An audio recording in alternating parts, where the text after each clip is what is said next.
There's a slot that used to be on every phone. 10 bucks bought you all the storage you'd ever need. Then, it vanished. And the real reason? It's not the one you've heard. To understand why the SD card disappeared, you have to know where it came from. And it didn't come from a place of love. It came from a war. 1999, Sony launches the memory stick. Proprietary, locked to Sony products only. And panic spreads through the rest of the electronics industry. Because if Sony wins this format, everyone else loses. So 3 companies, SanDisk, Toshiba, and Panasonic, quietly team up and build a rival. They call it the Secure Digital Card, SD. But something funny happened next. By 2010, the SD card had become the default storage card on Earth.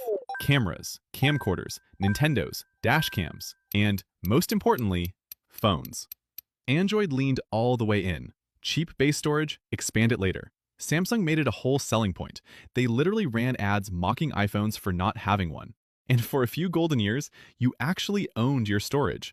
A 64 gig card cost $8. You popped it in, you forgot about it. That was the deal. And then in 2015, Samsung killed the slot on the Galaxy S6. The backlash was so brutal, they put it back the next year. We've also redesigned the S7 with memory that expands. Then they killed it again in 2021. This time, nobody flinched. So what changed? Here's where the story gets uncomfortable. Because it's not one reason, it's 2. And only one of them is the villain you're expecting. Reason 1. The technology genuinely outgrew it. Modern phones use something called UFS, Universal Flash Storage. Now, the fastest microSD card on the market transfers data at about 100 megabytes per second. UFS 4.0, 4,000, 40 times faster. Apps loading, games saving, photos processing, UFS makes the phone feel instant. An SD card next to that makes it feel cheap. Reason 2, and this is the one you came for. The cloud arrived. iCloud, Google One, Samsung Cloud. Storage stopped being a thing you bought once. It became a thing you rent, forever. And the companies discovered the most beautiful business model in tech. Recurring revenue from something that used to cost you $8 total for life. So which one actually killed the SD card? Both, at once. And that's why nothing's bringing it back.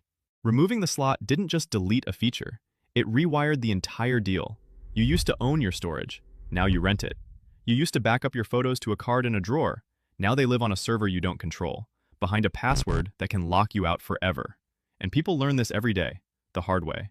And the part that's almost insulting, going from 128 gigs to 512 gigs cost the manufacturer about $20 in flash chips.